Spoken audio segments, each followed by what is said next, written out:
There is political rancor everywhere. River State have recorded theirs. There is one happening in the Aso Villa.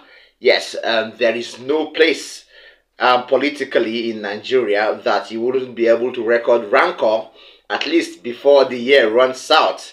I think that will continue to reoccur until we record a very, very stable political system. Yes, Seyi Tinubu has been put in his place by his father, and I think this is the best of news we could hear from the Tinubu family in recent times.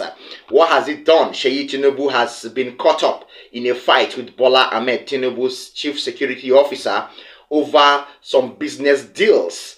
And as a result of that and other insubordinations and misdemeanor, Seyi Tinubu has been banned from attending the federal executive meeting, which he was never supposed to be part of, by his father, Bola Ahmed Tinubu. I think this should be the most positive thing Bola Ahmed Tinubu has done since coming into power on 29th May 2023. A very, very close source in the Aso Villa revealed this, and there has been news trending on the conventional media and online that Seyi Tinubu has been banned from attending the federal executive meeting by his father over the fact that unauthorized people, including his son, were in attendance of the last federal executive meeting, according to Bola Ahmed Tinubu. But there is a real story to this. So we would say, and according to sources, Bola Ahmed Tinubu just used the fact that Seyi Tinubu was in the first place not authorized to attend the federal executive meeting to ban him and other unauthorized persons from attendance of the next meeting, all right? But we have now had a grip on the main information and the main reason why Seyi Tinubu was banned from attending any federal executive meeting or any other government meeting whatsoever. He is not a member of the government or any of the government ministries. He's not a member of the federal government executive council. He's not a member of any parastatal whatsoever. He is just family to the president. So there should be difference, and a vast chasm should exist between family matters and politics, or family matters and government matters. All right. Thank you for staying with us to this point. Now, I decided to delve into normal investigation, and we consulted sources, and we have the news. Yes, firsthand. So we'll go together now and we'll see what happened and what led to Seyi Tinubu being suspended or being banned. Let me not use suspended as if he was formerly a member. Being banned from attending the federal executive meeting. Seyi Tinubu has been banned from attending any meeting in the villa, including that of the Federal Executive Council, by his father, Bola Ahmed Tinubu, because he has been involved in a fight with the chief security officer to the president, one Mr. Fasasi Adeboyega, who stopped him from barging into a high-level security briefing meeting that Tinubu was having. Bola Tinubu had announced during a Federal Executive Council meeting, FEC, yesterday that Seyi Tinubu and others are not invited to any FEC meetings from now on, and they should therefore stay away. Informants in the villa have revealed to us that Seyi Tinubu took some foreigners who are alleged to be businessmen to meet his father in the villa for a very crucial business deal. He was told by the CSO, Mr. Fasasi Adeboyega, that his father was having a very, very important security meeting with stakeholders. Seyi Tinubu waited for a few minutes and determined to prove to the businessmen, to the white businessmen, that he called the shot at the Aso Villa. Seyi Tinubu went back to the chief security officer to demand to be allowed to enter into the security meeting to see his father and portray the business deal to his father. The chief security officer insisted that he had to wait until after the meeting. It was reported that Seyi Tinubu lost his cool, and according to sources in Aso Rock, Seyi Tinubu started to yell and shove and push the CSO in a near fist cuff, to what led to something like a confrontation. The yelling and shouting attracted Bola Tinubu and members of the meeting that was held in the Aso Rock at that time, who came out of the security meeting to see his son, Seyi Tinubu, engage his CSO. The chief security officer allegedly explained the situation to Asiwaju Bola Ahmed Tinubu, who immediately asked Seyi to leave the villa, warning him that he might have to ban him from the Federal Capital Territory if his excesses continue over time. Other sources revealed to us that the CSO had been having a running battle with Seyi, whom he often accused of cutting him off from deals. Well, that is the info there, and you have a grip on that information now. This is the main reason why Seyi Tinubu was actually banned from attending any meeting whatsoever, not just the Federal Executive meeting, but the Federal Executive Council meeting, but any meeting whatsoever in the Aso Villa by his father.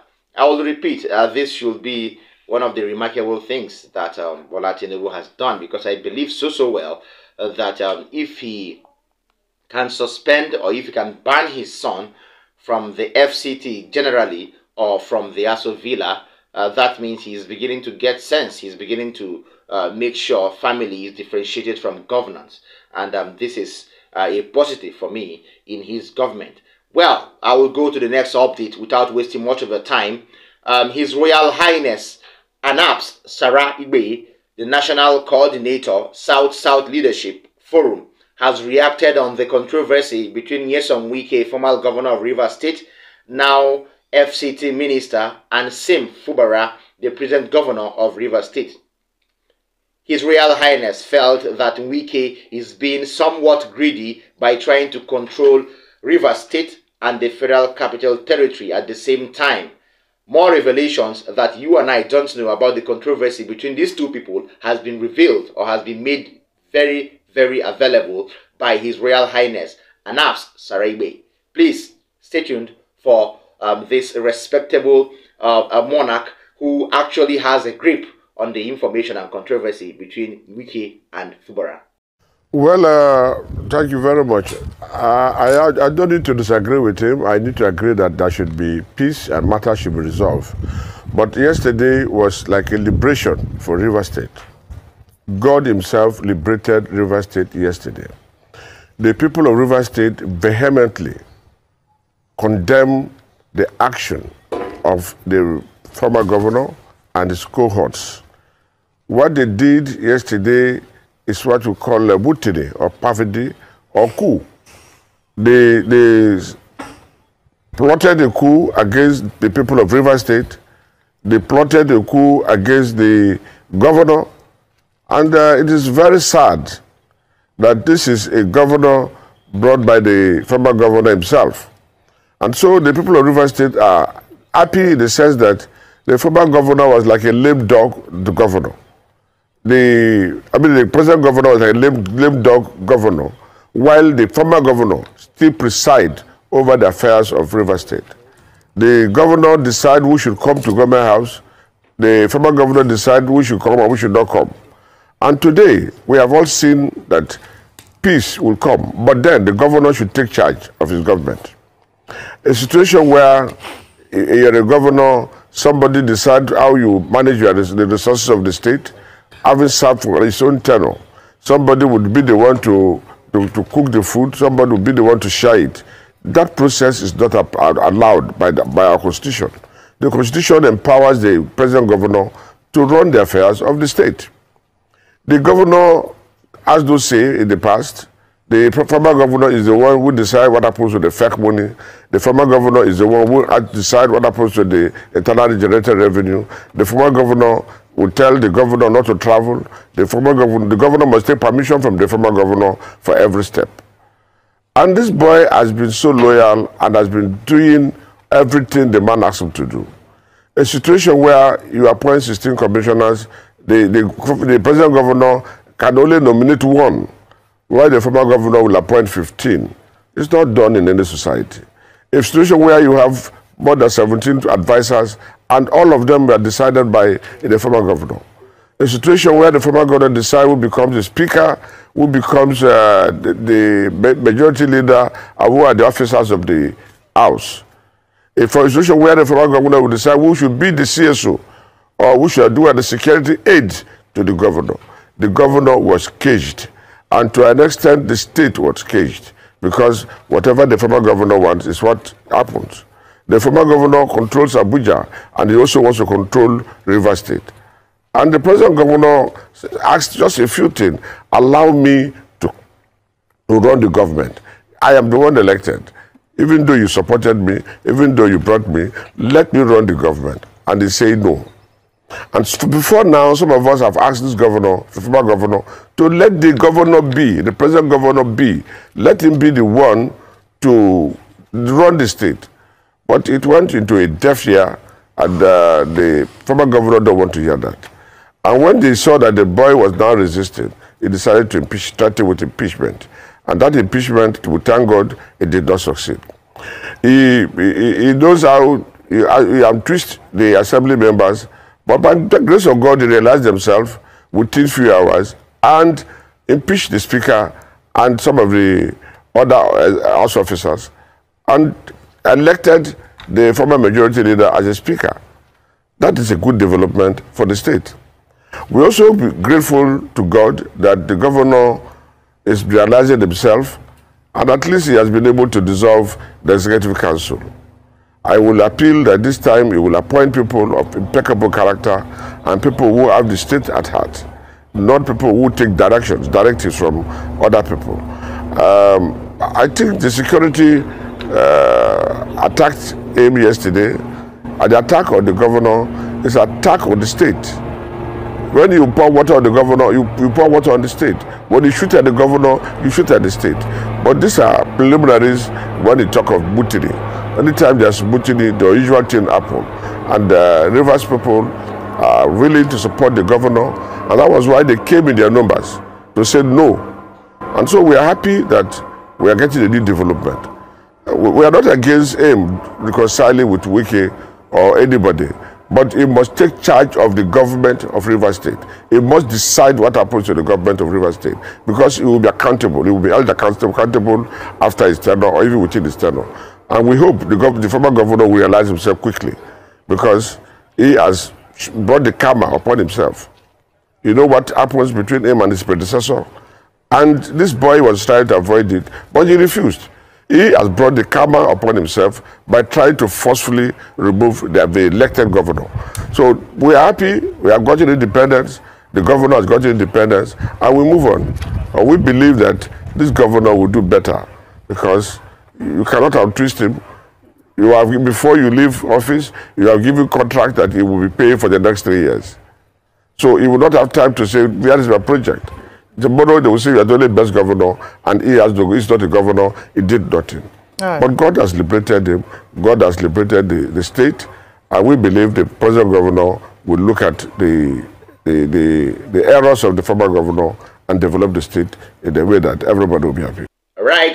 That was His Royal Highness Anabs Sara-Igbe. He gave a very, very detailed explanation to what is really the problem, although he refused to make some things very, very visible and clear. But from what he has said, you will be able to deduce that Nyesom Wike wanted it all, which is not possible. All right, if you want it all, you should be able to take to make sacrifices. All right, and Nyesom Wike is not ready to make sacrifices. If he wants to be in Rivers State, he should be in Rivers State and leave the FCT. If he wants to be in the FCT, he should let Governor Sim Fubara to govern Rivers State. He was led for 8 years to govern Rivers State, so someone should also have 8 years to govern Rivers State. Now, that is that on that particular update. Finally, former military governor of Rivers State, General Zamani Lekwot, has given his opinion on the latter days of former Governor Nasir El-Rufai's administration. He feels that El-Rufai, in his days as governor of Kaduna State, planted discord amongst the people of Kaduna State, trying to not to breach the gap and trying to fuel a sort of religious crisis between the Christians and the Muslims of the state. But according to the former military governor, since El-Rufai's departure, the wanton killings and kidnaps in the state, especially in the southern parts of Kaduna, have since significantly reduced. Please, let me make available the video of the former military governor of Rivers State General Zamani Lekwot, while he actually spoke about the aftermath of El Rufai's administration. I think El Rufai is in trouble because everybody in Kaduna is saying things that are not acceptable and are not pleasant about him. Stay tuned. Southern Kaduna citizens have lived in peace over the years. We manage our differences with other Nigerians that have found it necessary to come and live with us. Things were going well until El Rufai emerged as governor with an agenda to divide the state, and in a recent film clip, he confessed that his agenda was to Islamize Southern Kaduna. Fortunately for us, religion is not an issue because Islam and Christianity, even on the world plane, are the two closest religions, with Jesus as a common prophet. So for El Rufai to come with this type of negative agenda was a big surprise. He decided to have nothing to do with Southern Kaduna. What crime did we commit? No crime at all. He also confessed that even at the national level, they used the bandits to win the election in 2015. And when he assumed office here, he also confessed that he knew where the bandits came from. He went to where they were to pay them money to stop killing Southern Kaduna people, which made the situation worse. In the end, he left the state more divided on tribal and religious lines. I said somewhere in a recent interview that in Southern Kaduna, many family compounds have both Muslims and Christians. In some instances, traditional religious people. We have no problem at all. So he planted that seed of discord, and since he left, I'm happy to say, with the change in government, the tempo of the killings and destruction of villages has drastically reduced. All right, that was the former military governor of Rivers State, General Zamani Lekwot. Well, I would say I've countless times brought updates on Nasir El Rufai's government, okay? So these things are not new. But it's something worthy of note that a respected elder statesman in the state is revealing this. That means Nasir El Rufai did more than we even know, all right? But that is that. I hope peace returns to Kaduna State, and I hope the new governor really finds the best proportionate solutions to solve the insecurity in that state.